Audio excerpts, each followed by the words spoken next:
Coming up this morning on the Dattitude podcast, I have received plenty of love notes the past week or so from listeners telling me, "You're so damn negative, Derry," after asking the Dattitude family to find me 6 wins in that schedule that they have.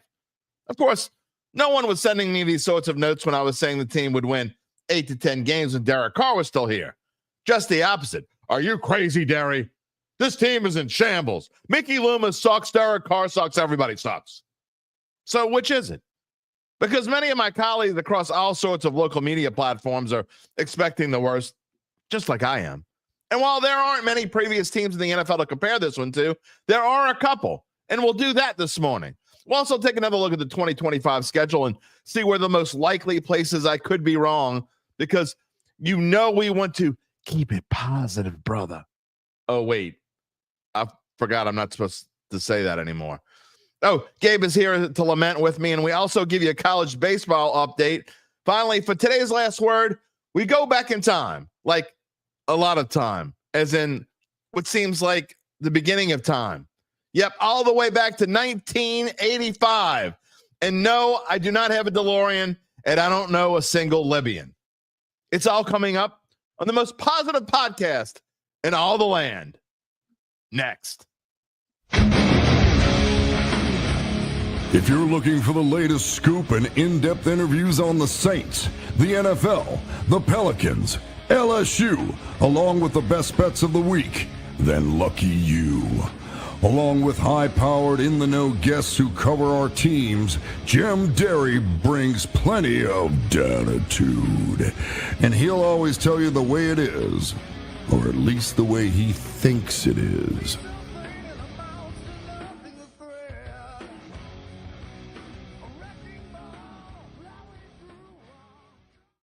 Where you at, Dattitude family? How was your weekend? Got our first real taste of summer. Y'all know what summer's like, but it's that first weekend when you realize you keep trying to put it off in your head. Maybe it won't come, maybe it won't be that bad, and then boom, yeah, bad. Uncle Big Nick was running around and dancing in his skivvies. I've always wanted to use that word on the show, and now that I have, I kind of sort of threw up in my mouth a little bit. Yikes. So let me feel better about myself, and hope you all feel better, and tell you that this is Dattitude, episode number 376, presented by Evangeline Securities for a Monday, May the 19th, 2025. I'm wearing the closest thing I could find. I don't have a Cubs t-shirt. All my Cubs stuff is either jersey or it's sweatshirts. So I'm wearing my Cubby blue in honor of sweeping the White Sox. Sorry, Gabe. It was a good weekend. Cubs are on a roll.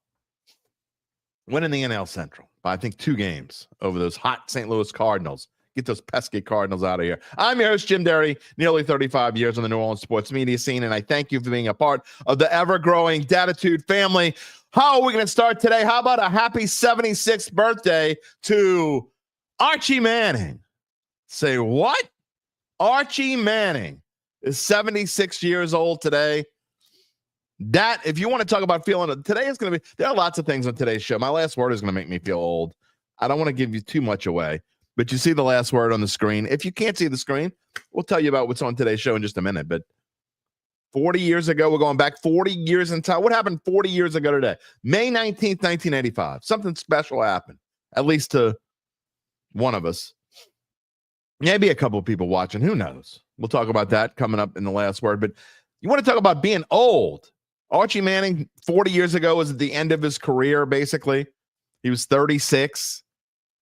I think he was at that point in time. I think he was with the Vikings by then, as he was rounding out his career. I think 85 might have been his last season. I'm not 100% sure. I have to look that up. But, yeah, Archie Manning. Boy, that'll make you feel old. Now his sons have retired from the NFL. You got his grandson is about to get in there at some point in the near future. Yeah, feeling old. What is on the show today? Did you see it? Experts. Experts are a bunch of Derry downers. Bunch of losers. Everybody's hating. How could you talk about it's so funny how people are coming out of the woodwork with positivity now. Where were these people like 2 weeks ago? You couldn't find a positive Saints fan if you went around the French Quarter and started poking people with sticks. You couldn't find one.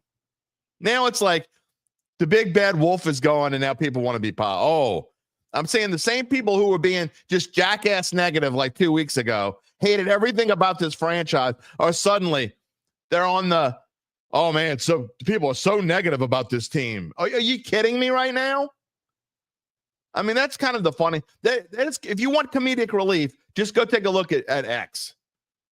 I mean, it may be the same on Instagram. I don't really use Instagram all that much. Every now and then I get on it, hardly ever. Facebook lately, all I've been doing is really getting on, putting on my stuff. Sometimes I'll take a look at some stuff, but what is wrong with y'all?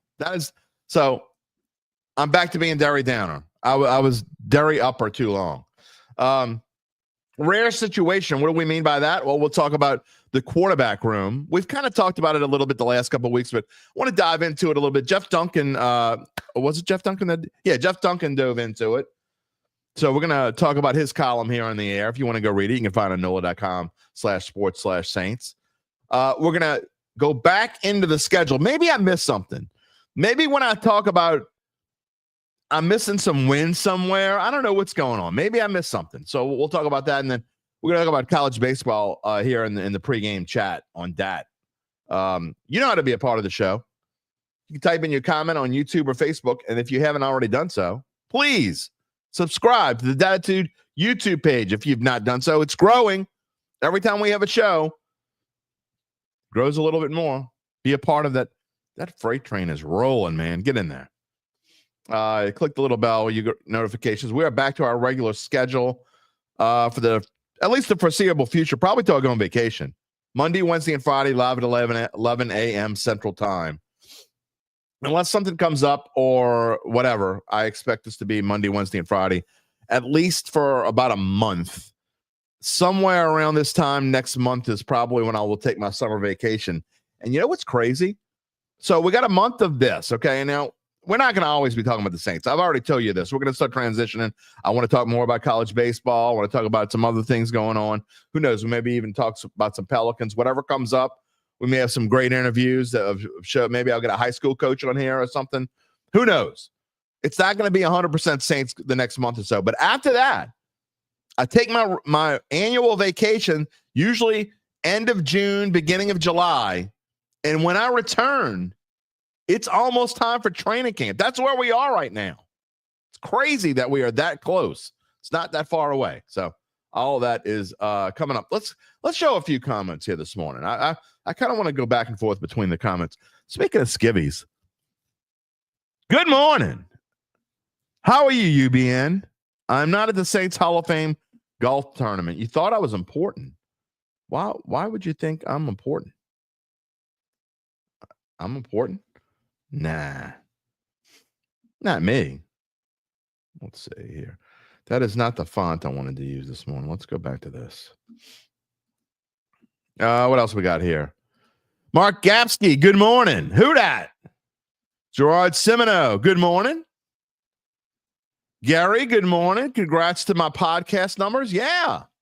I forgot to tell if y'all weren't here, I think I announced it Friday, and I have not looked in a week, so I don't know what the number is today. But the show that we did a week ago Saturday, the instant reaction to Derek Carr and me eating crow on the air was by far the most watched and listened to Dattitude in the history of this show, in the 4-year history of this show. Now, granted, the first 3 years we did audio only, so we were only, if we had over 1,000, we were doing great. But last year, just to give you a perspective, the last year when we started, we did the reboot and we started doing everything live a year ago, March 1st of 2024. We averaged last year in 2024, we averaged about 7,000 viewers / listeners per show. This year, since January 1st, we're averaging around over 12,000. So that's a significant jump. But on that Saturday show, again, this is as of last week, so I don't know what the numbers are today. 61,000 of you wanted to watch me eat a crow po' boy. That's how much you wanted to watch me eat a crow po' boy. 61,000. Awesome. Anyway, Kyle Sherman is here. Good morning. Remember the 70s? Oh, we might have that for 2 years. Do I remember the 70s? Yeah, I was a kid, though. I only sort of remember the 70s. There's certain things that, can you imagine me in parachute pants or whatever? I guess that's the 80s. No. Rocky, good morning. And UBN wants to congrats to Scotty on his PGA championship win. You know it won't be mentioned here. Nah, you're wrong. I got some things to talk about this morning. Let's see what else we got. Guess what? Right at the top of my list here, Scotty Scheffler. UBN and I and our friend Dom were having a back and forth kind of chat yesterday. Scotty Scheffler wins the PGA championship. John Rahm was the only one that really had a chance to win yesterday, at least after about the 8th hole. And then he just fell apart at the end. I couldn't get into it. And I'm catching grief from my friends who love golf because I just can't get in. I'm sorry. If you're like me, okay, there's a lot of people who just don't care about golf one way or the other. They've never cared about golf. I get that. A lot of them are watching the show right now. However, I've always been a golf enthusiast, okay? But I don't know what it is. I just haven't been able to get it. Scotty is boring. He's just boring. And then I said that in the text. It was Tiger boring? I'm like, no, Tiger wasn't boring. Tiger had flair. I wanted to watch Tiger kick everybody's ass. Scotty's just like, it's Scotty. Who cares? Does he do things that other people can't do? Of course he does. I just couldn't get into it. Sorry. Speaking of something else I couldn't get into, how about the Oklahoma City Thunder rolling over the Nuggets? They will now. How about this? I am always anti-Lakers, right? And I'm at this point, I'm kind of anti-Warriors. I'm kind of sick of them too. But who had this on their bingo card in the championship, in the conference championships? Thunder and Nuggets. Okay, Thunder is not a big surprise, but kind of. Even though they were the 1 seed, kind of. Just stop shaking your head. You're who cares? You're talking about a team that's never been there. The Cavaliers, they sucked. Anyway, who had Thunder, T-Wolves, and Pacers, Knicks? Liar. I don't know. I might watch it. I don't know. I'm gonna try. I promise. I'm gonna try to get into it. I just can't promise anything. I really am. I'm gonna try to get into it. Charles Mangus, good morning. Where you at? Dattitude family's back from his vacay, Gatlinburg, Texas. Vacations are expensive. Trust me, I know, my friend. I am trying to get up enough money to go to my sister's in Massachusetts and really do nothing, just hang out in Massachusetts because it's not 98 degrees in Massachusetts in the summer. We'll see. Daryl Romero, good morning. As always, great show. Thank you. Let's see. Chad Gage, good morning. Sad time to be a Saints fan. Excited for the future, sad for where we are now. I guess you could be excited about I don't think I can be. I'm not trying to be negative. I'm just telling you what I see. I am not excited about the future. I got to be honest. You have to have a quarterback to be excited about the future. And I just don't think any of these three are it. I hope I'm wrong, but again, I don't want to go into next year and do this all over again next year and have to draft a quarterback because it means you literally wasted entire year. Kyle, you asking Diddley Poo hired in 90? You mean Jamora? No, he was hired in 86. Gabe, OKC was there in 2016. That's too long ago. I can't even remember yesterday. Let's see what else we got here on this Mano E Monday. PBM is here. Much of the social media is toxic. It can be. Sometimes it's funny, though. PBM. I'm serious. Sometimes it's funny. I enjoy it. Sometimes I shake my head and just enjoy it. Brian's here. Good morning. Good morning to Brian and all the Who-Dats.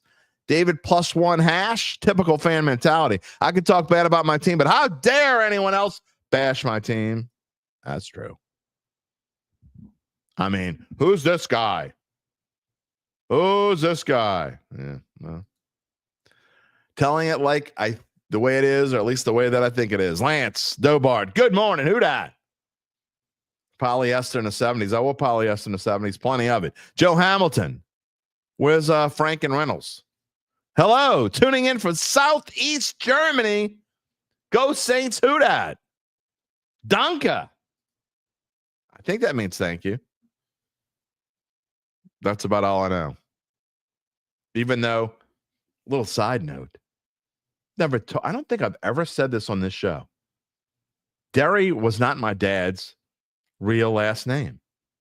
He took his stepfather's name when he was 12.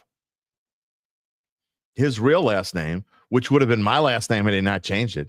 Can you imagine this show? I wouldn't be able to fit it in that little block up there with Dattitude.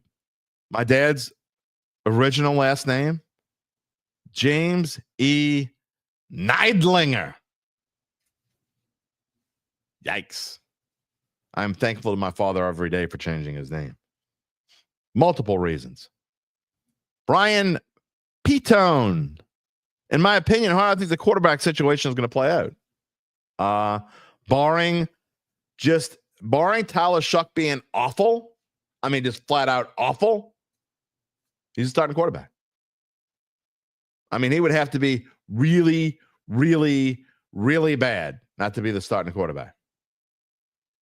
Ty Green says Saints appear to be playing quarterback scramble. Tag, you're it. No, I really don't think it's going to be that way. All right. A couple other things. Y'all keep typing in your comments while I get to a couple other things this morning. LSU baseball won 2 out of 3. However, they lost their opener to lowly South Carolina. It didn't really matter, I guess, in the grand scheme of things. I mean, I'm happy for Paul Maneri, a past guest on this show. But LSU baseball losing one game to South Carolina is kind of, I didn't like that. Did it rub anybody else the wrong way?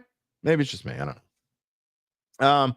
They will be the 3rd seed in the SEC tournament. They don't play until Friday. That's the good news. And they are a lock for a national seed. I mean, I don't care if they bow out. They're 2 and done. They're I guess it would be, is it single elimination right out? Yeah, it's single elimination. So if they're 1 and done, they're a lock. You want to talk about some defeats, at least defeats that are crushing. I rarely ever talk about, every now and then I talk about softball on the show. LSU softball. Oh my word. 2 crushing defeats to Southeastern. I mean, I'm happy for Southeastern coach Rick Freeman, who I've known for quite a while. He's from Belle Chase. We grew up not far away from one another. Gabe says it could be worse. It could have been A&M. Yeah. We'll see. Yeah, it could have been worse. But here's what's worse, though. When you get beat by Southeastern twice. Okay, again, great. Ricky Freeman, who also coached at Belle Chase and moved on. Now he won 2 games in Baton Rouge. Had to be the highlight of his life. But then the Lions get run-ruled by Nebraska. That ain't good. So Beth Tarina, I'm sure there will be all kinds of talk swirling around there. Crazy. UNO baseball makes it to the Southland Conference Championship Series. They defeated number 1 Southeastern. They defeated Northwestern State twice. They will now play. Who the hell are they going to play? I forgot. I typed it in. I forgot. Like Houston Baptist, maybe. It's a series. I think that's who they play. Championship Series, Southland Conference, UNO. How about it, Privateers? Look, there may not be a Privateers much longer. So go Privateers. They should get whatever they can get. Tulane ends their regular season. How about this? 36 runs scored on Sunday combined. They ends their regular season with a 20-16 loss to Charlotte. They will play Florida Atlantic in the AAC tournament. That's on Tuesday. And then we told you about Loyola Wolfpack last week. They're headed to the NAIA World Series. We interviewed LSU Shreveport coach Brad Neffendorf last week. His interview is still on the site.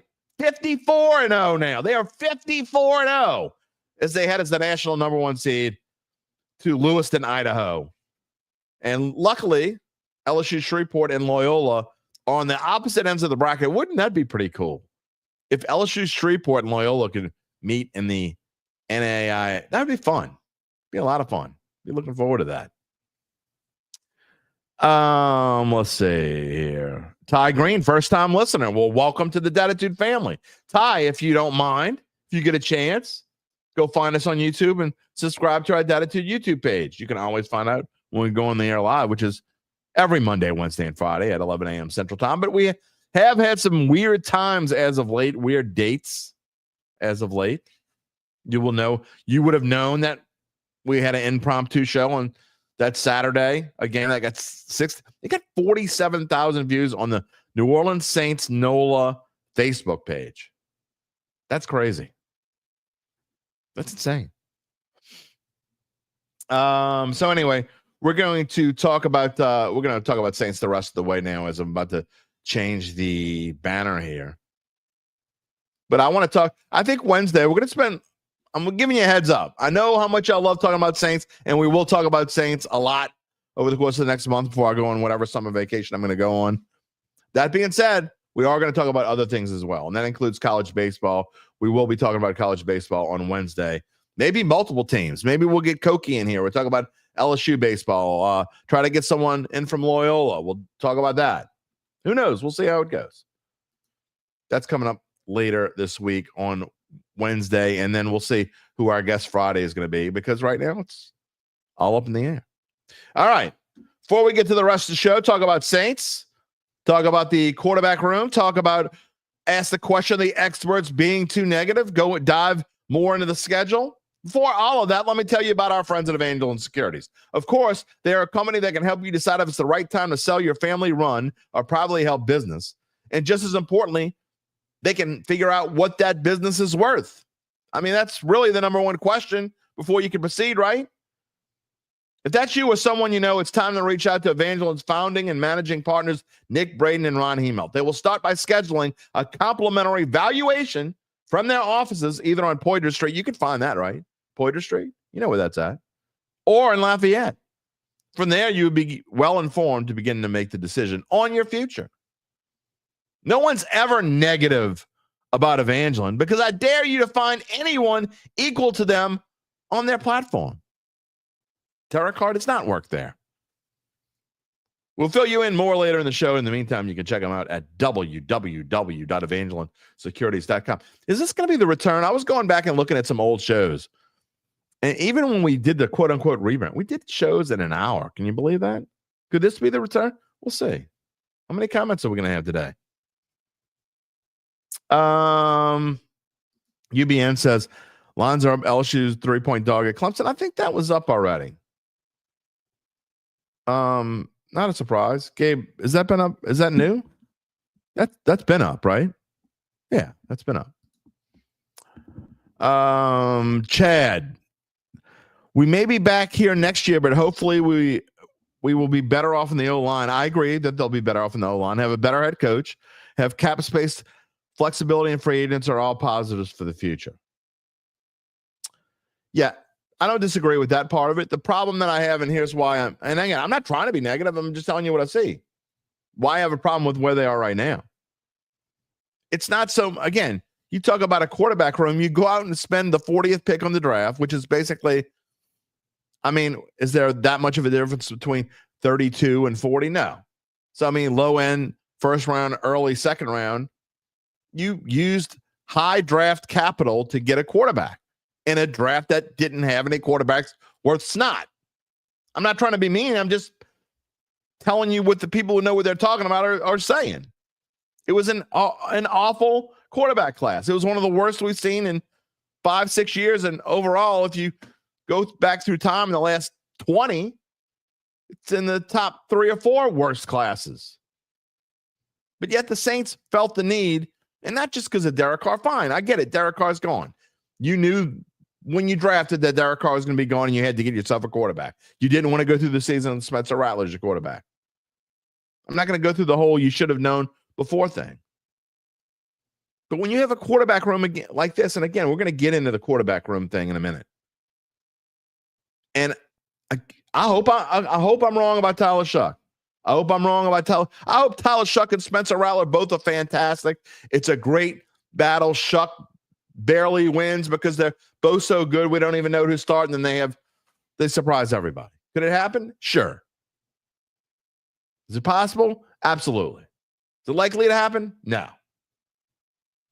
So what worries me, I'm not trying to be a worrywart. I'm telling you what I see on the horizon. Again, I do think the offensive line will be much better.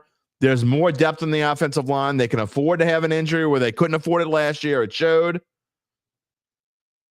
And now you're sitting in a part where, okay, but you got an aging star running back who's been fantastic for this team, but 30-year-old running backs, except in rare cases like Derrick Henry, who's a freak of nature. And I'm sure you can go through time and find others that were okay. But you got a 30-year-old running back who's got a 2-year extension this year and next year. You didn't hardly address the room except to draft Devin Neal in the 6th round. Oh, Devin Neal's going to be great. How do you know that? If he's not great, you'll forget you said it by the 3rd week of the season. Oh, where's Devin Neal? Who knows? But you're counting on a 6th rounder to become a big part of. They draft no wide receivers when they clearly needed wide receiver help. Oh, you got Brandon Cooks. That's great. Who's your possession receiver? I mean, let's go. What are we doing? Anywho, so I guess that's why I'm probably negative more than anything. Cooks is the possession guy. I mean, he probably will be. He'll have to be if they don't get someone else. I mean, he's going to have to be. But you really want to do that's 5'9" or whatever he is your possession guy going across the middle? I mean, what's the chances Brandon Cook's going to stay healthy? I mean, he didn't stay healthy last year. Anyway, that's just the offense. Then you're talking about guys, and again, I'm not trying to be, and the headlines, experts being too negative. I'm giving you the reasons why they're being negative. Maybe they're not going into the same detail, but you look through read the tea leaves. I mean, you got plenty of guys that are coming off this roster after this year. That's a good thing in some aspects, but this team is a team in major transition. And I guess I'm just not a fan of a transition that probably needs to last 2, 3, maybe 4 years. You know, is Kellen Moore still going to be here through all this? If they go, let's say they go 5-12 again, which is about what Vegas expects. Vegas expects them to go 5-12 or 6-11. Let's say they go 5-12 again. Let's say they don't have. Let's say Tyler Shough ends up being okay. It's going to be the future quarterback. We don't know what the schedule is going to be like the year after that, but I mean, realistically, if you go 5-12, you're not going to go from 5-12 to 10 and whatever. So let's say you go 7-10 the next year. I mean, these to me are like realistic scenarios. You go forward, and what are you the next year? I mean, so again, it's not something that this team has had to do in a long time. Now they've had as recently as 10 years ago, they had back-to-back 7-9 seasons. In fact, under Sean Payton, people forget this. They had 4 out of 5 years where they went 7-9, 11-5, 7-9, 7-9, 7-9. People forget that. Sean Payton was kind of on the hot seat. And then he turned it around, and you had the Minneapolis Miracle. Yes, I brought it up. You had the no call and blah, blah, blah, whatever. And then Breeze retired. Should have probably been in transition then. And I'm one of the ones who sat here and say, no, this team can win now. Didn't happen. Jason Benson says, this team is going to surprise people. Everyone is expecting, not everyone. I hate the word when we say everyone because that's not true. Not obviously here on this show, we were already showing you that's not the case. You go on social media, you could find plenty of social media know-it-alls who are not expecting the worst. I'm not mentioning any names because I don't want to give them any pub, frankly. Everyone is expecting the worst. Easy W on their schedule. We have there aren't very many easy W's on the schedule I'm going to get to that in a minute. In fact, after this comment, I'm going to change my screen here. We have some receivers who can get behind the defense. We have running backs who, given some holes, can change a game. No, we don't. No, we don't. You got a 30-year-old running back and a bunch of who knows what. O-line is short up. The O-line is better. Barring another injury-filled series, this is going to surprise me. I hope you're right. It's like Gabe.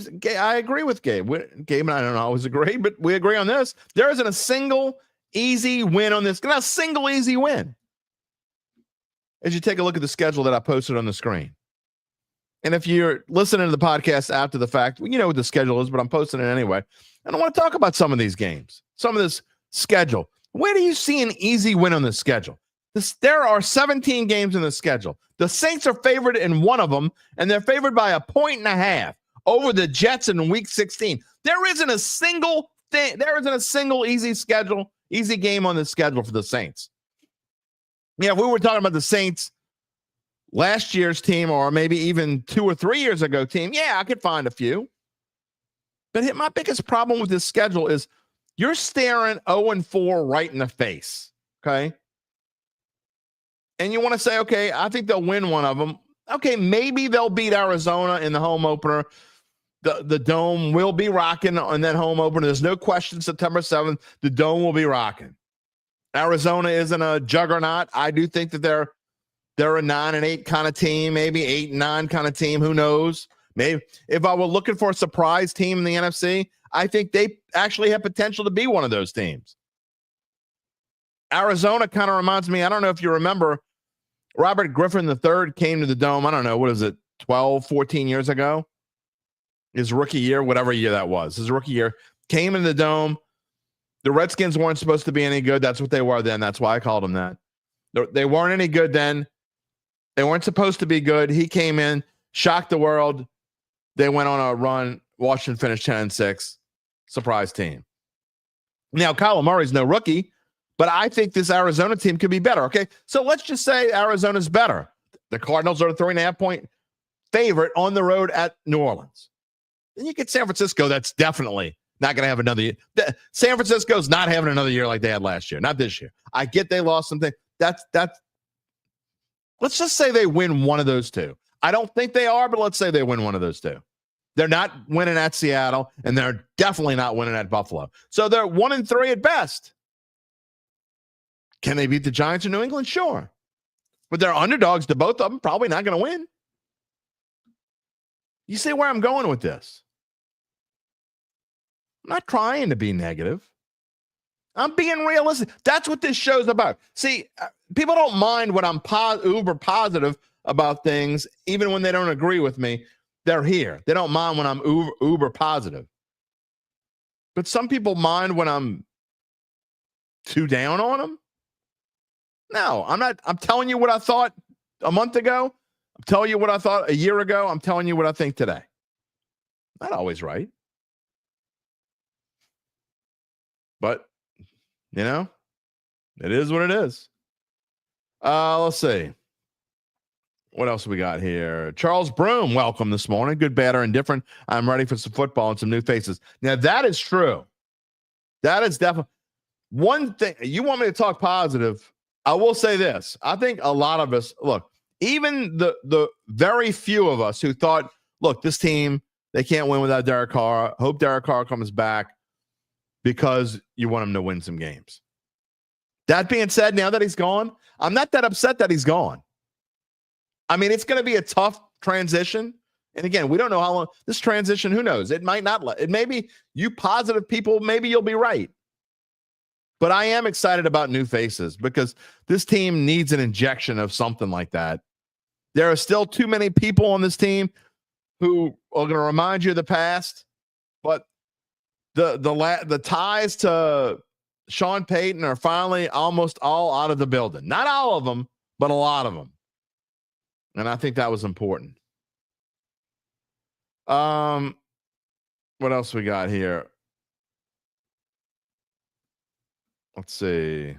You calling him Shucky now? Is that what we're calling him? Lance Dobard. Shucky is a quarterback after Kellen Moore's heart. A lot of experience under center, not in the NFL. So play action will be big. If he can get Kendra going, the running boom.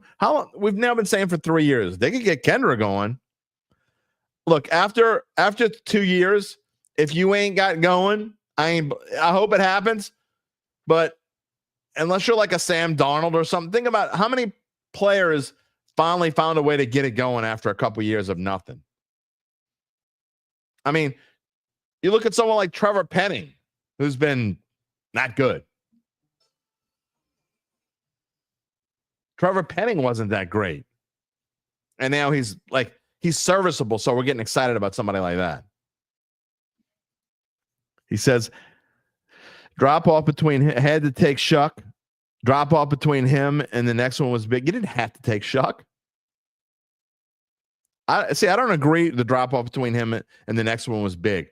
I think they're all a drop off. I think you could throw like the top, and I'm not exaggerating, except for Cam Ward. Take Cam Ward out of the equation because obviously he's going to start. I think he has the potential to be NFL talent. Again, I hope I'm wrong. I say this with, I hope I'm wrong.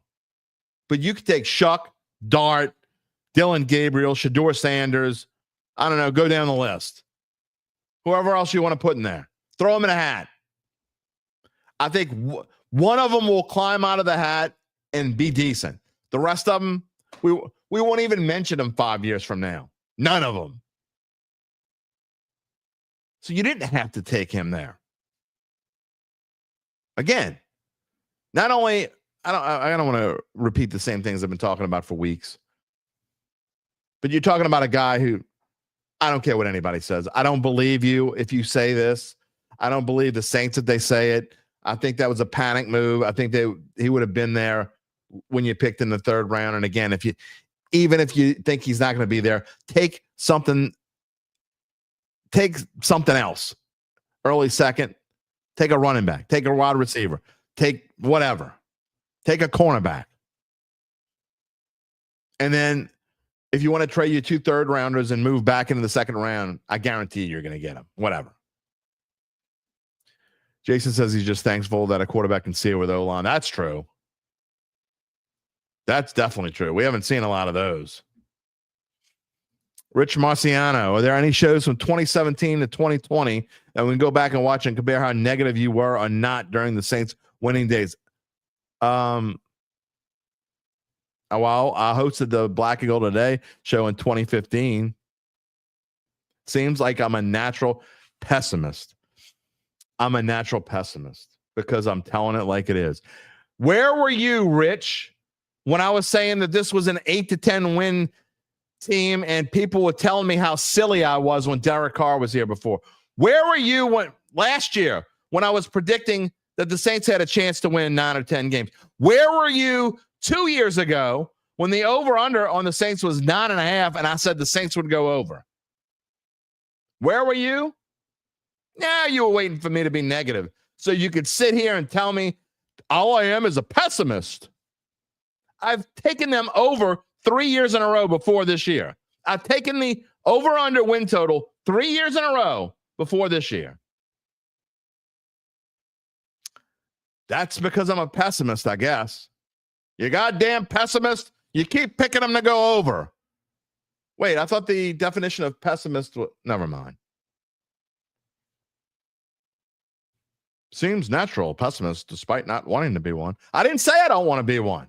I'm not telling you. I hope I'm wrong that Shough turns out to be a good. I hope I'm wrong that the Saints are good. I'm not hoping I'm wrong because I'm a pessimist. I'm not being pessimistic. I'm being real.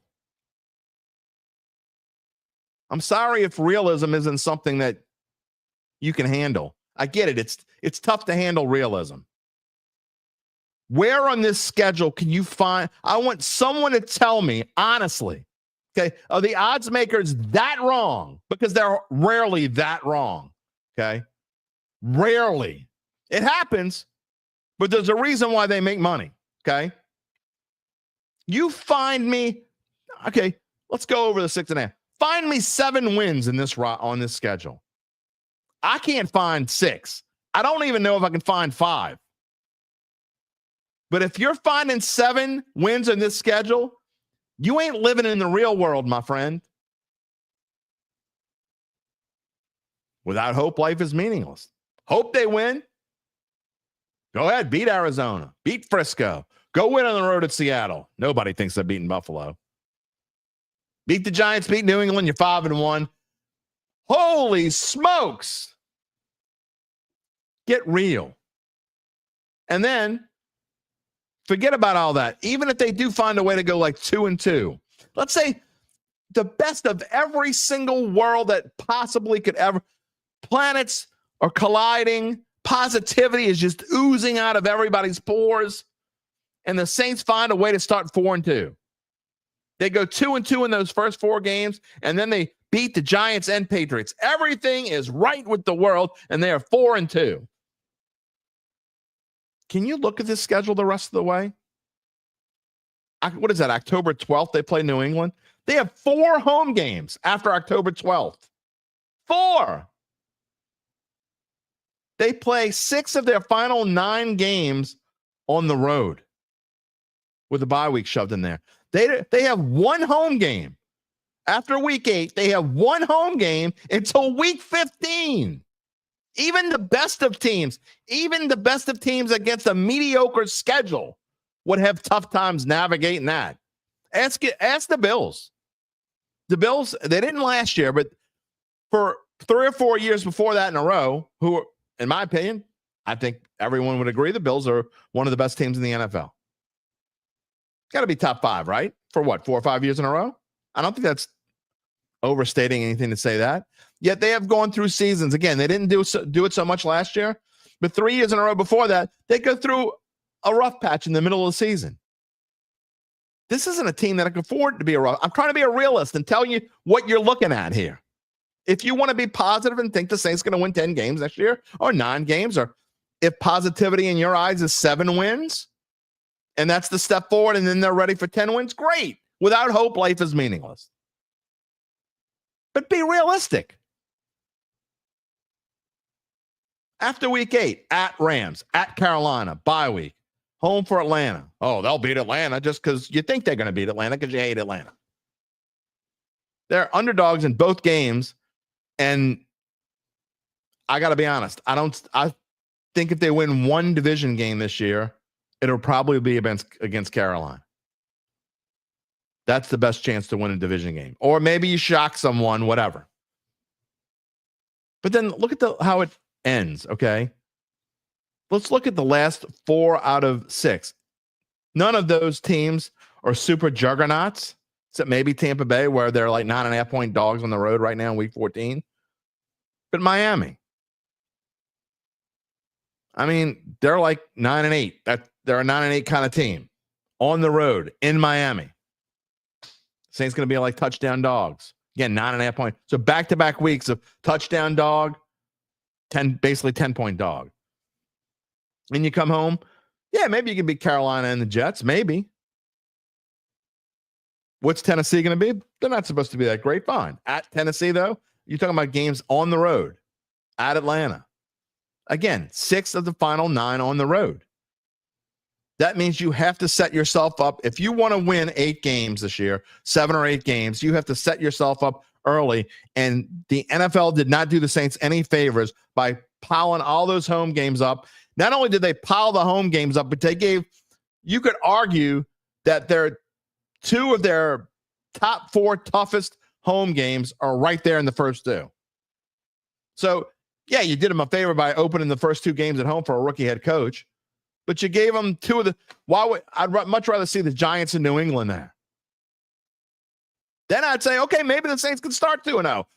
I don't think they will, but it's possible. But people say there's some easy wins on this. There's not an easy win on the schedule because every team you think is an easy win, I promise you, the other team is thinking that's an easy win. They marked that up as a win. Being realist. Brandon Cormier, Juwan Johnson, and Bub Means would try to fill the role of possession receiver and red zone targets. I agree, Brandon. I hope it works out.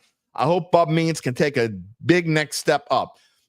If there's one positive, there's one positive that came out of the last 6 games of last year that was just awful to watch, is that a lot of players who wouldn't normally get playing time got playing time. Kyle's a regular. I'm just saying what he's saying. I mean, I'm not saying he's saying. For anyone thinking I'm a downer, I'm much more right than wrong. If you're new to the show, you're like, who's this guy? Go back. You want to go back? And you don't have to go back to 2017 and 2020. You can go back to 6 weeks ago. But they're all there. If you want to watch them, every show that we've done live in the last 3 years is in the Dattitude file. You can go find them on YouTube. They're easy to find. Derek Branch. The first 4 games of the season are brutal. Absolutely, they are brutal. I don't think there's any question, even though 2 of them are at home, I don't think there's any question. That is the toughest part of the entire schedule, are the first 4 games. I don't think if you put their schedule together, other than maybe moving a road game of Tampa Bay in there some kind of way, or I don't know, at the Rams some kind of way or something. Other than that, I'm not sure how you could make it tougher. You know? Brandon, you're right. It's funny how the Saints throttled Dallas in week 2. People were comparing us to the 2009 team. Then the injuries happened. You know, you want to go back and watch a show? Go back and watch that show after that game.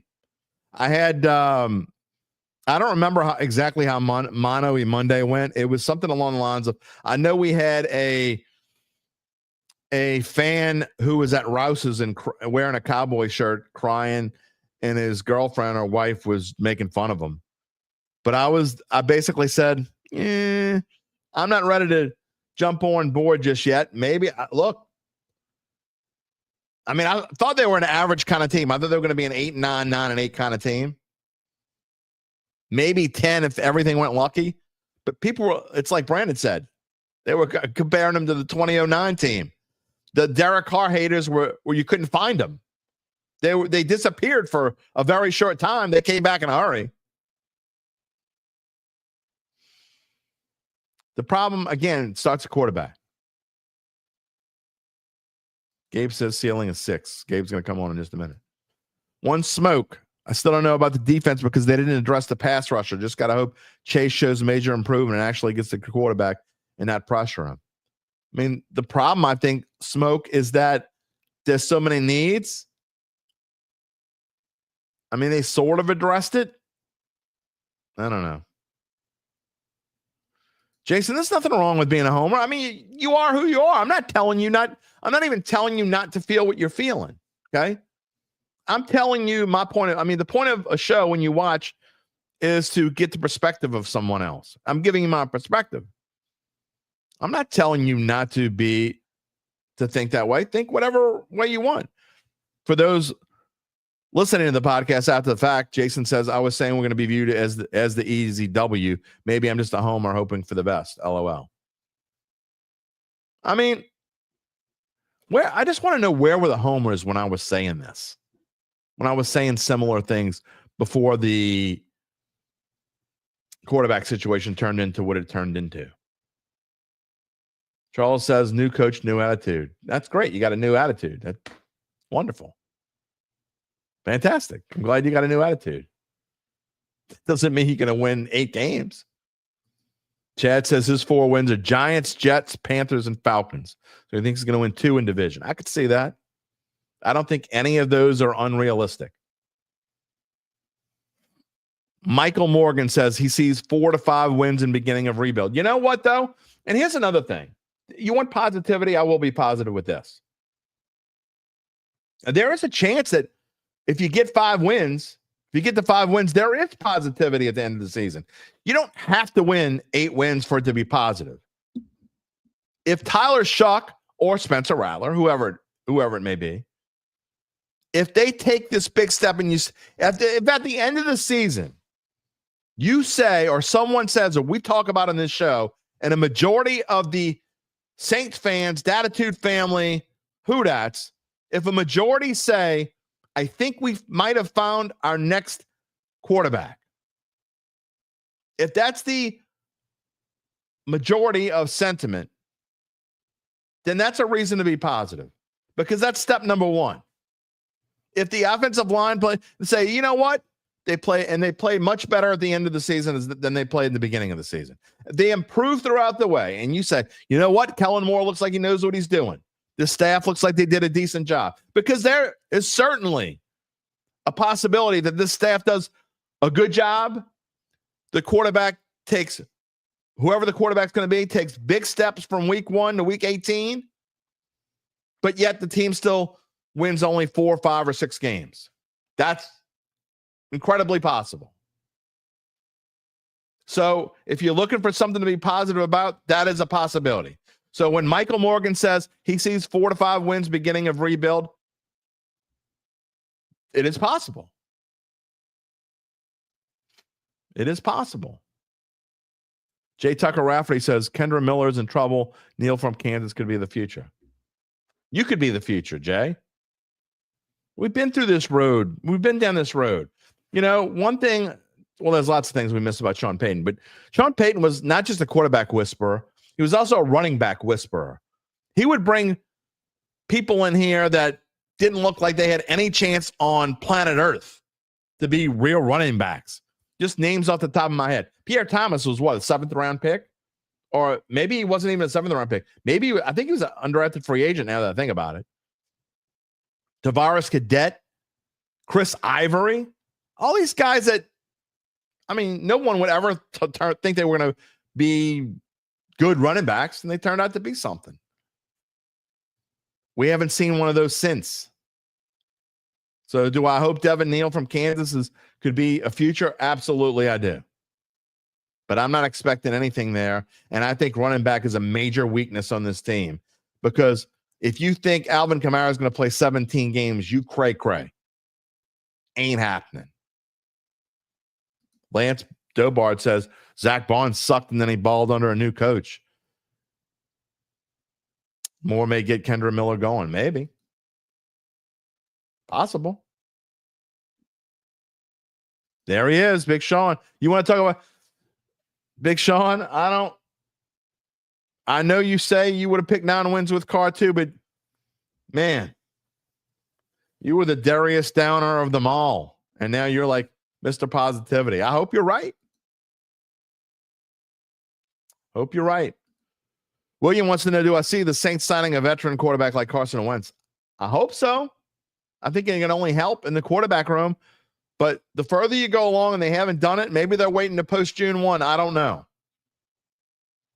I mean, it's not like any of these guys are really going anywhere anytime soon. Right? I mean, you talk about the guys who are available. We brought up these names before. Gabe, I'll have you on in about 5 minutes. If you want to call that list up again, we can talk. We can bring it up. Good morning, A-Town. He's glad that the Saints drafted a tall quarterback. Yeah, they haven't had a tall quarterback. Well, I mean, Derek Carr was tall. I mean, taller. How tall is Derek Carr? 6'3". I mean, that's not super tall. Shucks, what, 6'5"? I mean, wouldn't call Carr Breeze in height. He was taller than him. So he doesn't turn out to be Brock Osweiler type of tall quarterback. I think he'd be better than that. Oh, boy. There's nothing wrong with my mic if you're listening. I'm trying to gather myself before I respond to this comment. Rich Marciano. I'm just showing him because he represents, there's like in anything in life, you're not listening. How many times do I have to say you're not listening over the course of a week or so?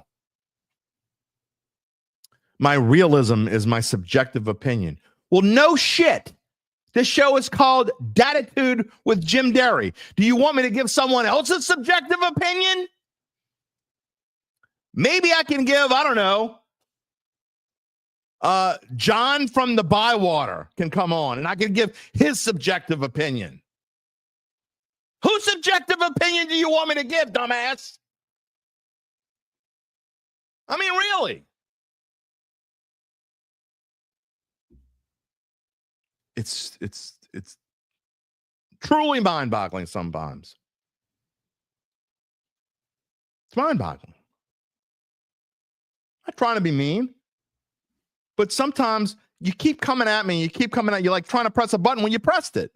Okay? Is that what you were trying to do? Press my button? You pressed it. The show is named what it is for a reason. I don't know whose opinion. You want me to give someone else's opinion. You know what I'll start doing? Maybe we should start having a show where, every Monday, to hell with Mano E Monday. You know what I'll do on Mondays? I'll just get like a list of 30 people, what they said over the weekend, and I'll read them on the air. And I won't tell you what I think. I'll just tell you what 30 other people think. And y'all can comment on it, and I'll show the comments. And not tell you what I think at all.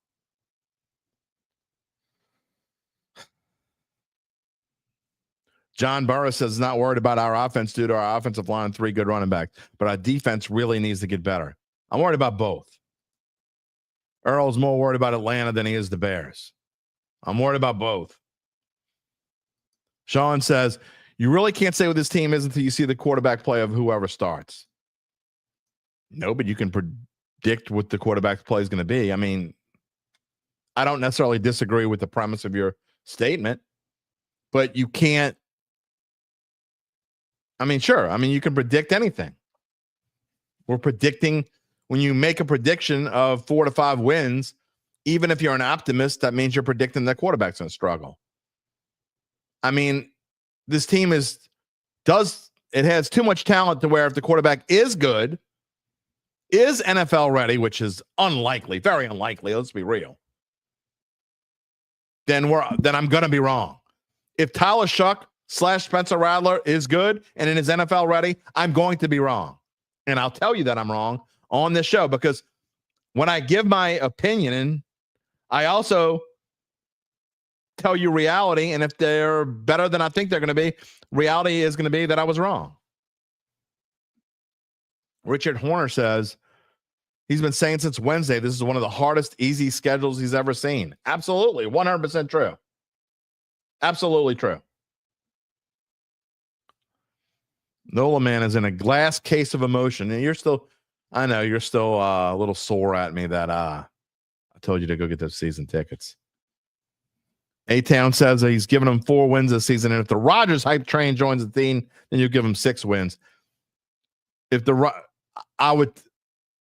I'll tell you right now, I would much rather this team win 4 games and we find out what we have with Shough and Rattler than bring Namaste in here, even if they won 8 games.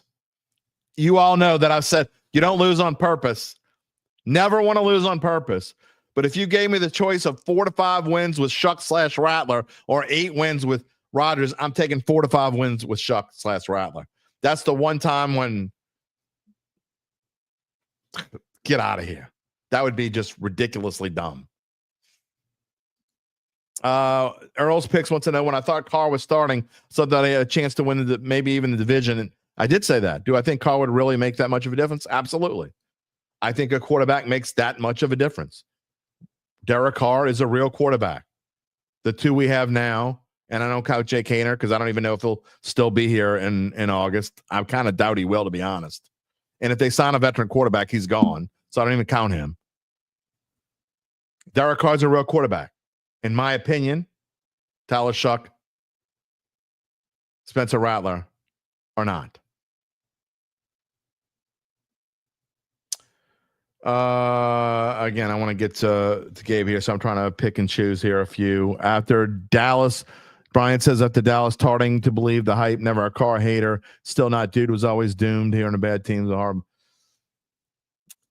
I've also said this multiple times before about Derek Carr. He chose this team. He came here knowing that the offensive line wasn't good when he was coming here, and it probably wasn't getting any better anytime soon, and they were going that way.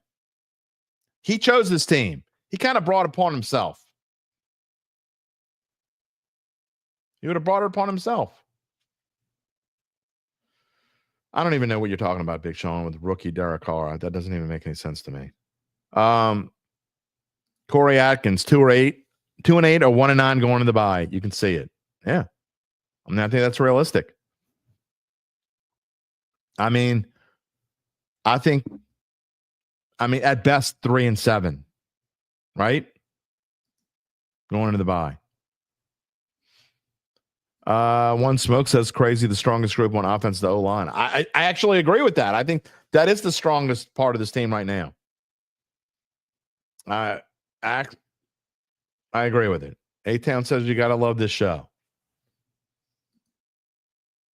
You don't gotta. You don't gotta. All right, let's. I hope you do, but you don't gotta. All right, I want to move on and bring my friend Gabe. I don't know. Am I being too hard on some of the listeners? I mean, no. I mean, it's just it's reality. I mean, whose opinion should I be given on this show?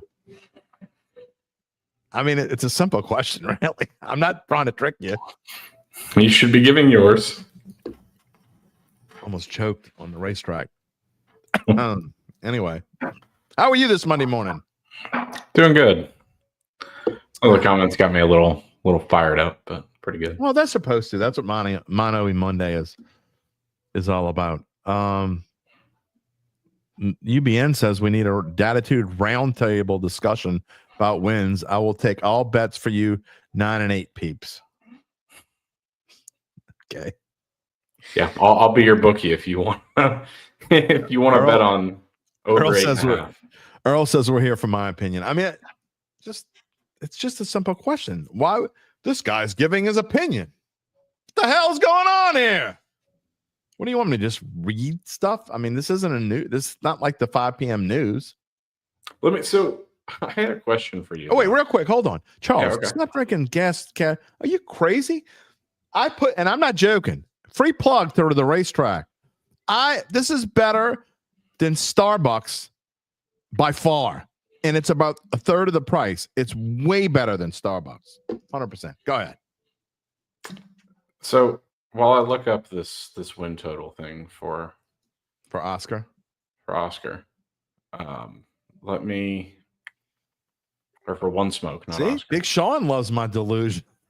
I love the Big Sean delusional thinks things. I'm I love all delusional, which is delusional okay. things. You can think I'm delusional, but don't come up here and say, can't believe you're going to give me your opinion. Chad says he's going to just give me my opinion, and I'd be right. To answer One Smoke, I'm limited to DraftKings right now because that's what I have up while on air. But if you bet over 8.5, it's plus 500. Wow. Over 6.5 is plus 155. So is it plus 500 for over 8.5? Yeah. So you can bet 5-1. You think the Saints going to have a winning record, and if you're going to bet that, I would tell you to do this.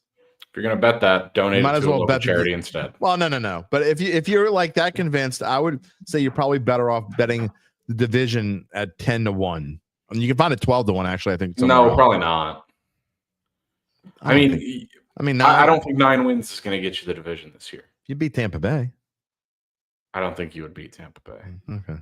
Yeah, but to get that extra value, we always talk about value when we talk about betting. No, we do. I agree there's better value in it. I just don't see it happening. Earl says, by the way, that almost all gas stations call. I don't drink all gas stations, but I do bring racetrack. Racetrack is like, you know how people like Buc-ee's? Like there are huge Buc-ee's fans out there. I have friends who are huge Buc-ee's. This is my Buc-ee. Racetrack is my Buc-ee's. I love the coffee there. I probably go there twice a day, and I'm not exaggerating. But anyway, enough of what I leave think. my house twice a day. You probably don't leave your house twice a day. I mean, what do we count leaving? Do we count leaving as getting in a car or physically going out? You got to get in it. You got to leave. You go somewhere that is further than 3 houses away. Yeah, then I leave my house more than twice. I take my dog for multiple walks a day.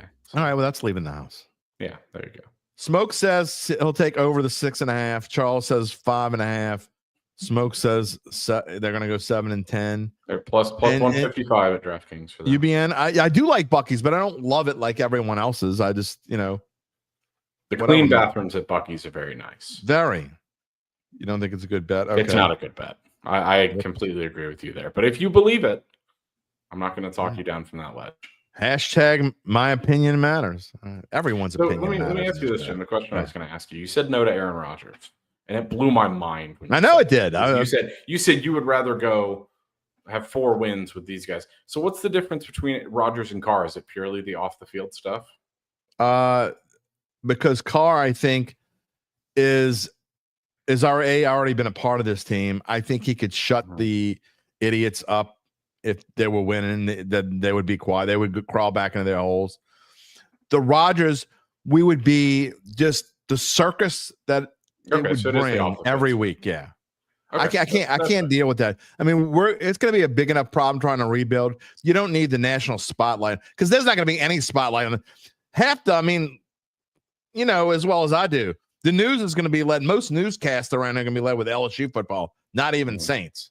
So, yeah. So, yes. One Smoke is taking the over for the thrill. One Smoke, you're talking to a guy who bet the White Sox over for the thrill, so I completely understand. 54 wins, baby. On track to 53.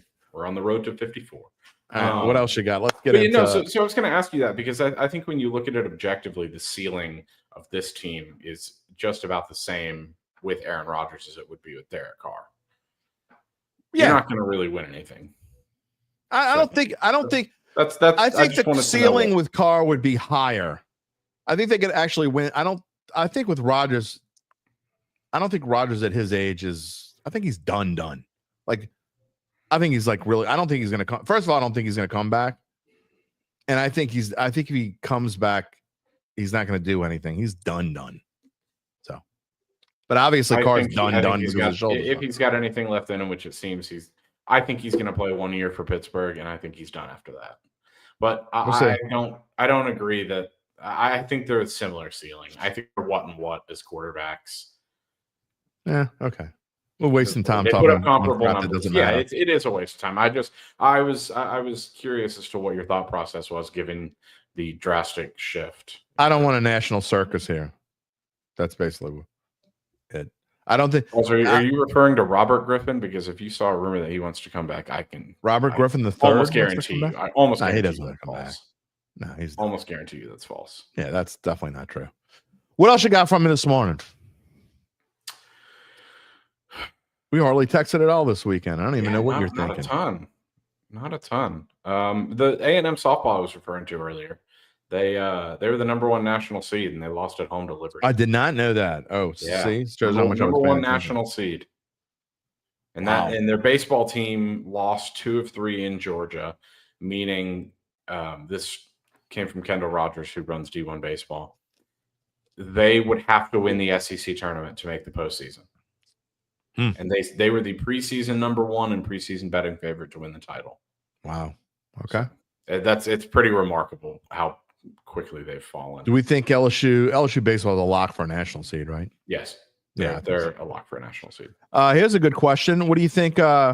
Thoughts on LSU Clemson? I don't know why this is all of a sudden getting a lot of talk today, but thoughts on LSU Clemson August 30th. And by the way, there's nothing else to talk about. LSU, and if you don't know this, Matt Moscona was talking about it this morning, and I think we brought it up last week. We may or may not have because it happened last week. But LSU and SMU have signed a deal to play home. In fact, I think it was Matt that was on the show talking about this maybe a couple weeks ago. But I brought it up. You brought it up? Yeah. Okay. So anyway, LSU and SMU have signed deals to play a home and away with one another, and actual home and aways. Yeah. So that'll be good for. I don't mind. I don't think we know the SMU location yet. Oh, okay. Are they going to play the Cotton Bowl? Maybe they might play at Jerry's World. Oh, okay. Well, that'd be interesting. But still be a LSU home is game at Tiger Stadium. Well, that's big. And then they play at Clemson, then they play home against Clemson the following year, correct? Yes. Okay, so at least they're playing these teams, and we talked about this, and we both agree on this, that you play Florida State at the Dome, and then you play them in Orlando, which is it's just dumb.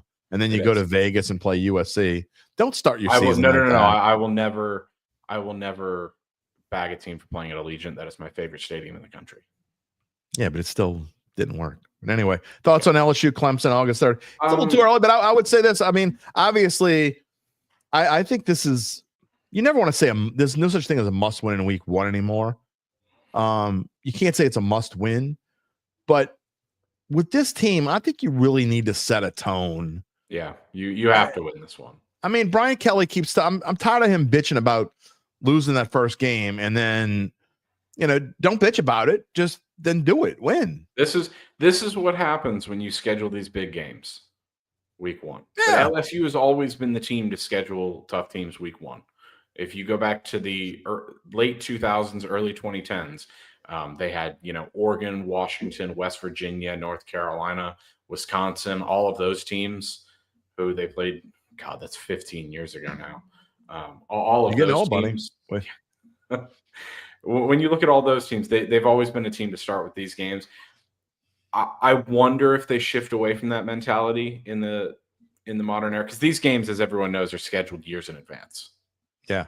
But I mean, Jay Rafferty says must win for again. There's no not such for thing. Kelly, for LSU. There's no such thing in the real world of a must win. However, this is as close to a must win as you could have. Okay. Mm-hmm. The sky's not falling. You still can come back and make the playoffs if you lose that game. But I'm just so sick of hearing Brian Kelly get pissed off after week 1 week. Gotta find a way to win one of these openers. Then win one. Stop talking about it and do it. So this is the toughest game they've had as well. Might be. I don't know. That first Florida State game. Mm-mm. I don't think people realized how good that team was. So. I don't think people realize how good Cade. And then wait, the second one didn't the second Florida State, didn't they go undefeated until what's the name got hurt? Better than them. Maybe. I'll defer to you on that because you know college football better than I do. Cade Klubnik. If people didn't watch Clemson last year, he was a mediocre starter in his first year. He took a big leap last year. I mean, off the top of my head, it was something like 36 touchdowns to 6 picks. I think something's going on there with Dabo. Yards, something like that. I mean, I don't disagree. The thing is Dabo wasn't using the transfer portal. He was big anti-transfer portal guy, but I think they actually brought in some transfers this year. So I think a 3-point spread is fair. I think LSU should be an underdog in this game. LSU is the more talented roster on paper. Football is not played on paper. This game will be played at the fake Death Valley. And we're going to have a show. I think we're going to do something before I go on vacation at some point, maybe like highlighting some of the best college football games that, maybe we'll do a top 10. LSU, not top 10 LSU, but top 10 national games of the year in the regular season. Yeah. So yeah, I mean, I think it's fair, but the reason this is a must win, as Jay pointed out, it's if you don't win this game, you then have to navigate a 1-loss SEC schedule. Yeah, you do. You give yourself no room for error. Yeah. And which is what happened last year. It sounds silly to say that there is no that there's not much difference between a 1 and 2 loss SEC schedule. But when you give yourself that 2-game cushion, you can afford 2 losses. And going against what I presume will be top 10 team after week 0 in Clemson. Yeah, I mean, that's a huge win if you can get it. And it's a tough pill to swallow if you lose it. It's hard to believe we are that close to all of that. I mean, it's not that far away in the grand scheme. It's 3 months away. I mean, before we're really talking about that. So. I am both excited and nervous for this LSU team. Yeah, I'm with you. I feel the same way. I personally don't think they should have brought Joe Sloan back, especially after they lost the Underwood sweepstakes. Even though that wasn't his fault, he did really well recruiting. Maybe it's for continuity with Nussmeier. Here's the thing: if he can come out and he can improve his running scheme, and he can fine-tune those mistakes by Nussmeier, because you know me. I mean, I have not shied away from my feelings on Nussmeier. I think the dude crumbles under pressure. Yeah. And I just think his brain turns to mush. But he's got an arm. And if he can improve that decision-making, I really think he can be one of the best quarterbacks. Some breaking news if you're around the New Orleans area that has nothing to do with sports, but NOLA.com reports a trash truck tips over on I-10, closing an entrance ramp. Let me see if I can see where the ramp is to give if you're around the at Carrollton Avenue, backing up traffic. So, interesting picture. Seriously, go take a look at it at NOLA.com. This trash truck literally is tipped over on its side. Entrance ramp from South Carrollton Avenue to I-10 West is blocked. So if you're planning on going anywhere around there and you're watching locally, don't do it. Stay away from there. All right, Gabe, we will talk to you on Wednesday. We're going to Hold go. on. Charles, what am I harsh about? Before I go, I just want to. I don't think anything I said was too harsh. I don't either. Must win, maybe. You and I need to talk because we need to start going through that list that we've kind of made, and start doing some of those things in the list. So let's maybe after the show's over, we can talk about some of those things and let's start getting to them. Yeah, absolutely. All right, and so we're gonna have about Nuss. Not harsh about Nuss. Look at his interceptions numbers last year. He threw more interceptions than any LSU quarterback since I think not Matt Flynn, maybe one of the 2011 quarterbacks, Jarrett Lee, maybe in his rookie season or his freshman season. Oh, don't bring that name up.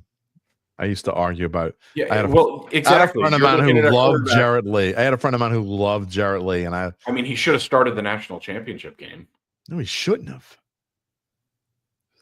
Jim, LSU didn't cross the 50 until the third quarter. Give it down. Now, if you want to say he should have come in at some point, I'd be okay with that. He definitely shouldn't have started. Jefferson shouldn't have started. Jefferson was definitely better than him. Lee went on the road at Alabama. And Lee was a human interception machine. And Nuss human interception. They made it to the national championship. Just saying. They did because of Jarrett Lee. He won the game in Alabama. Well, he didn't. The defense did, but exactly. He was under center and picked up that win. That was Les Miles' biggest blunder. Don't get me started. That's right. Was Samuel Lindsay on the field. Samuel Lindsay saying Nick Sirianni signs an extension. I didn't see that, but didn't see that. Oh, sorry, I missed it, Charles. Let's see. Live here on the air, multi-year extension according to NBC Sports Philadelphia. Let's see, 43-year-old dude is set for life. His initial 5-year contract in 2020. Now, yeah, he is. As if Rich hasn't pissed you off enough. Oh, I'm not saying he's a good coach. I completely agree with him. I don't think he's a good coach, but the dude's definitely set up for life. No. He's not talking about. He said Jefferson threw dirt balls consistently. Or constantly, Lee was a better passer. Rich, I thank you for your. I will fight you on this. Jarrett Lee should have started that football game. They're both horrible options. The LSU graveyard in the early 2010s. Jay says Lee got benched in the Bama game after the second interception. Jefferson ran the option with Michael Ford. Like I said, the defense won that game, but Lee still started that game, didn't he? He threw 2 interceptions. He got benched. I mean. Who threw more picks? Who threw more picks, Jarrett Lee or Josh Booty? You went around for Josh Booty. I'm going to. When I was looking, because you and I got. This is going to sound bad. And I'm going to make myself look terrible when I tell you this. But I'm going to tell you an actual fact. Okay, first of all, Josh Booty's center, Marcus Carmouche, both worked for me and then was later my boss at the Times-Picayune back about 20 years ago. And then again, about 10 to 12 years ago. Okay. But we used to joke with him all the time because I don't know if people remember this. The older folk will remember this. Josh Booty once threw 6 interceptions in a game and LSU still almost won. It was the last interception that killed him. And when he threw that 6th interception, I got so mad, and I have never done this at any other time in my life. It just so happened that I punched a hole in my apartment wall. Rich says that team was loaded to make the championship game with this guy as a quarterback. Yeah. But put it this way. Maybe you don't need a good quarterback. That just goes to maybe you don't need a good quarterback to win it. Yes, you do. Or you need that. If you don't have a good quarterback, you've got to have an elite defense. And that 2011 LSU defense is the best I've ever seen. Closely followed by the 2016 defense. But the Baltimore Ravens of college defense. If you want to know how big a quarterback graveyard LSU was, we celebrated Danny Etling. Oh, yeah, we sure did. But didn't he get drafted in like the 3rd round or something stupid? I thought he was a 6th rounder. Was it that late? You can look that up when you go type that in. All right, we got to move on because I want to. I really do. I'm promising that we're not doing the rest of this off season. It's an hour and a half or less or bust, and I got 9 minutes to get off the air. So I'll talk to you Wednesday. Sounds good. All right. Final Saints comments. If you want to get them in, now is the time. See you later, Gabe Henderson. Thank you. UBN says Pat took him in the 5th. He thinks. Earl's picks. How is he not a good coach? Look at his team's success while being head coach. You're not talking about Les Miles. You're not going to find. Look, I was a Les Miles backer. Okay. I think Les got caught too much grief. I'm just going to say that. Last chance again to get your Saints comments in. Something I never got to. Again, there's a column that Jeff Duncan wrote. It's about how the staff, it's basically the situation that the Saints are in quarterback-wise. We talked about the quarterbacks almost the whole show. Okay. But our staff did some research. We talked about the quarterbacks when they go over, like quarterbacks starting with offers, okay? And there have been, I don't know, 6 or 7, okay?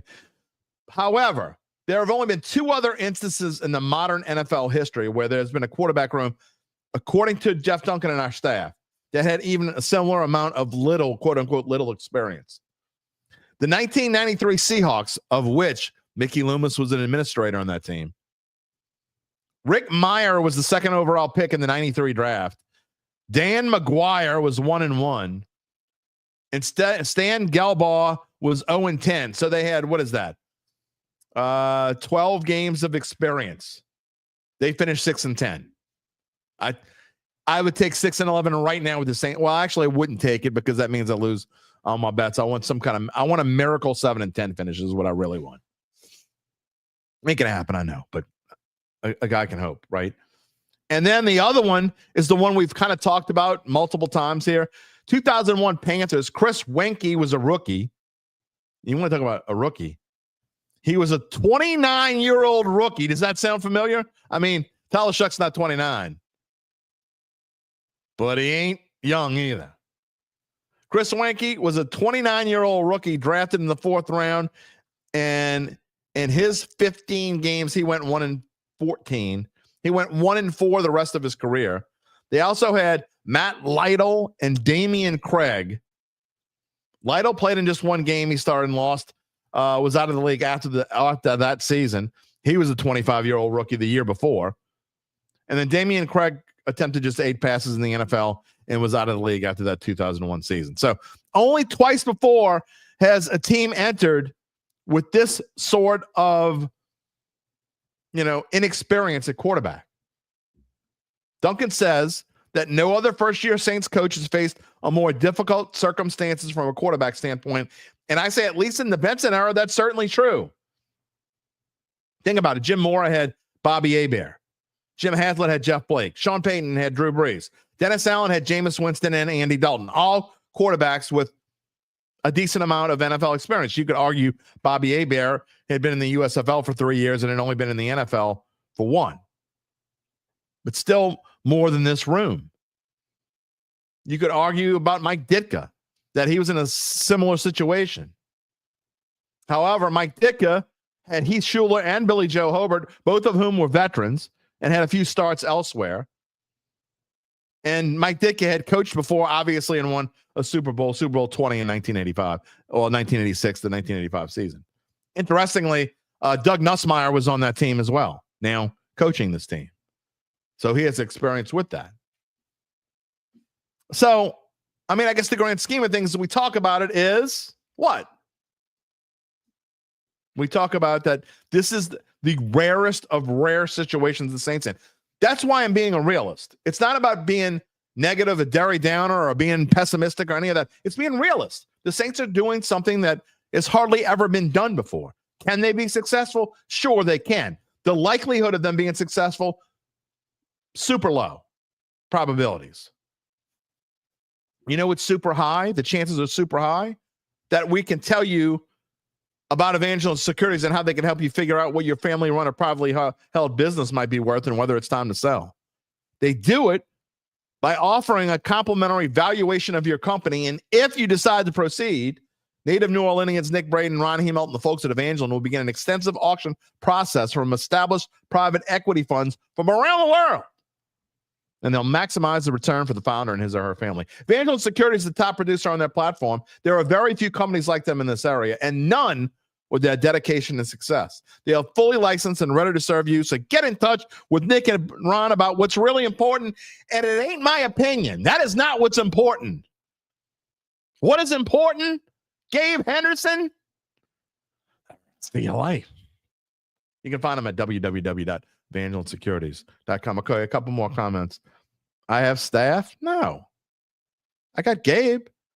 Not really staff. He doesn't have to listen to me. He can tell me to piss off if he wants. Nothing I can do. In fact, sometimes he does say piss off without saying pissed off. Etling was 7th round, by the way, according to Gabe. Kyle Sherman kicked his oven.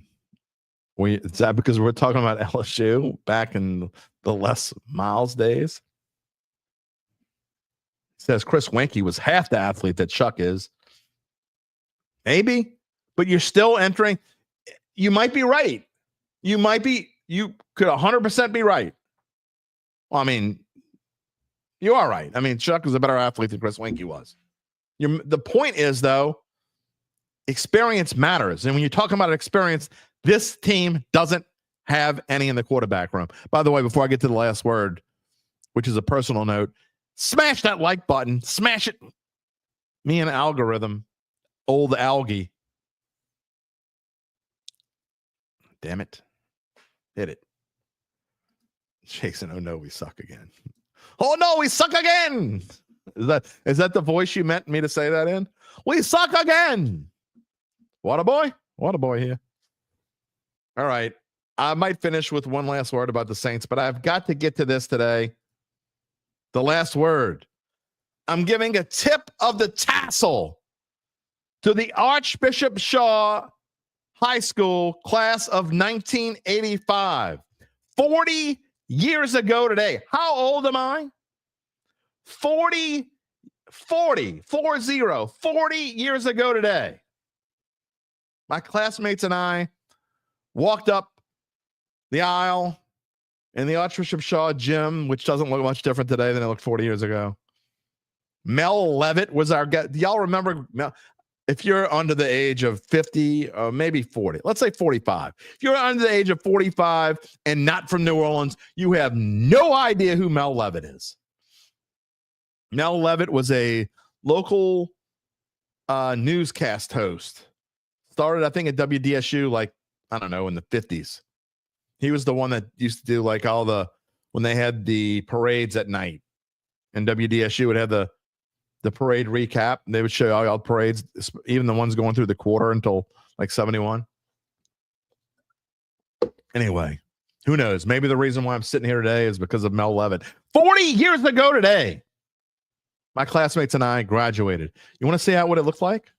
To put this in perspective, 1985 to today is the same as 1945 to 1985. That is mind-boggling and disgusting all the same. How about this? What a cast of characters these guys were. Now, if you're looking for me, before I tell you, it's in alphabetical order, starting from top left. I am the one with the most sun in his hair. Before we took senior pictures, for some reason, unknown reason, I decided I was going to put a bunch of sun in my hair. Well, actually, I did it about a month before, and the roots started growing out my hair. This was the thing back in 1985. I tell you, I'm on the third row all the way to the left. Yikes. Anyway, there it is. The Shaw class of 1985. I give my tip of the tassel. I mean, if there's any good news, I was the youngest person in my class, actually by far. Kyle Sherman dated Mel's daughter? Wow. Jason said there was way more cocaine in 85. I BS about a lot of stuff. I can tell you right now, and I'm proud to say that, hey, if that's your thing, I'm all for it. I wouldn't know, not once in my life, not even touched it. I've seen it in person maybe like 3 or 4 times. Not once. Not once. Charles says his 50th is coming up. Jay Tucker Rafferty graduated with some good guys. You know a bunch of them. Yeah, I did. They were pretty cool. Most of them. Gabe skipped his high school graduation to watch Dallas Keuchel pitch for the Astros. Wow. All right, you're a whack job, dude. You can't do that. I mean, I've went to both my proms with two girls who didn't give a rat. No, I take that back. We were friends. But it's funny because neither one of my prom dates were dates. They were just like, okay, I'll go to your prom with you, you sad ass sack of crap. Nobody wants to go with you. I'll go. And then I actually had a girlfriend and went to 2 proms after that. So I went to proms 4 years in a row. Interesting. I don't know. See, we talk about all kinds of stuff. Who knows what we're going to talk about coming up on I lied. That's an hour and 30 of bust. I missed it. Oh, well, I guess we're busting. Gabe didn't go to his college graduation either. What is wrong with you? How can you not go to your graduation? Jeez. Michelle Castro Arreglado Neesmith.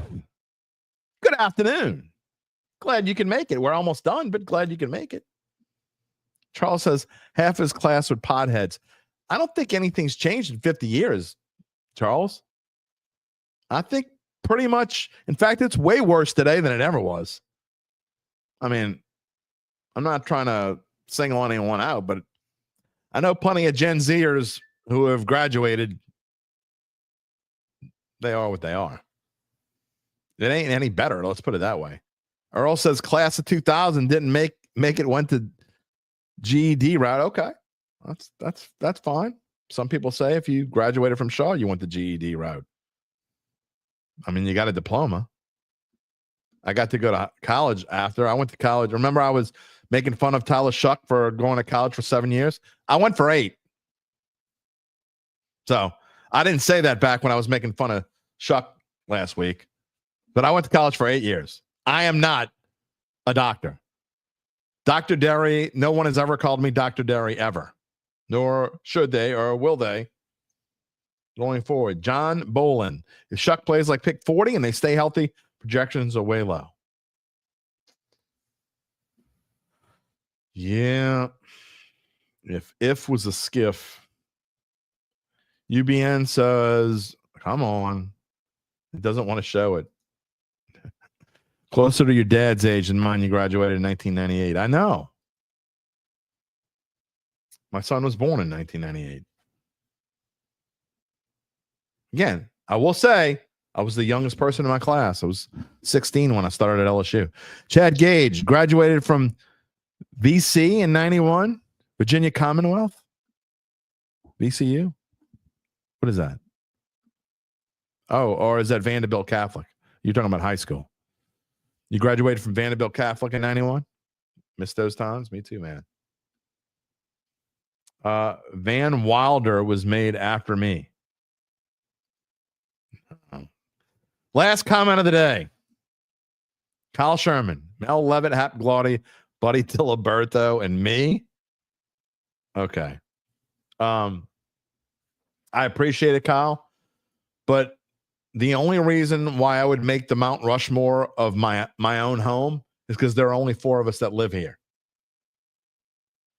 There were 3 on Mount Rushmore. I wouldn't even make my own home Mount Rushmore. So, but I appreciate the sentiment and the love. I take it back. There are a couple more. Jason Benson graduated high school in 93. Fort Jackson a few months later. Wow. Well, thank you for your service, sir. Chad Gage, he meant Vermilion Catholic, not Vanderbilt Catholic. Okay, well, I was close. Same kind of, they're kind of close together. Vermilion Catholic, I believe, was they were an affiliate of Varsity Sports Now for a time. Anyway, single A school. Charles Mangus, great show. Thank you so much. All right, it is going to wrap it up for us. I know I said an hour and 30, but I'm doing it. I swear. I'm telling you right now, Wednesday, we are going to do it. It's going to be an hour and 30 or bust. I'm really going to try to go less. Not promising. I guess I shouldn't say I promise, but I'm going to do my best. I want to thank Gabe Henderson, and of course, you. We couldn't do today with Mano E Monday. We couldn't do it without you. Again, if you haven't subscribed yet to the page, please, YouTube. I mean, I'm not begging. I used to beg. I don't have to beg anymore, but I'm asking nicely. If you have not subscribed, it's one of the few things I'll do today nicely, apparently. It must not have been too mean because Rich didn't leave. I wasn't trying to be mean, Rich. You press that button. Press the right one. Click the little bell to receive notifications when we go on the air live. You also can find us wherever you get your podcasts, including Apple, Spotify, and many more, and find a replay, as always, of the show. NOLA.com/sports. You can find me on bet.NOLA.com. You can find all of our insiders at NOLA.com/sports/Saints. I don't know who my guest is going to be Wednesday. I have no idea what we're going to talk about Wednesday.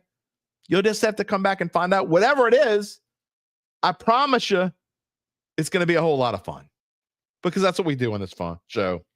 We do fun. So we will see you then. Take it easy, my friends. If you're looking for the latest scoop and in-depth interviews on the Saints, the NFL, the Pelicans, LSU, along with the best bets of the week, then lucky you. Along with high-powered, in-the-know guests who cover our teams, Jim Derry brings plenty of Dattitude. And he'll always tell you the way it is, or at least the way he thinks it is.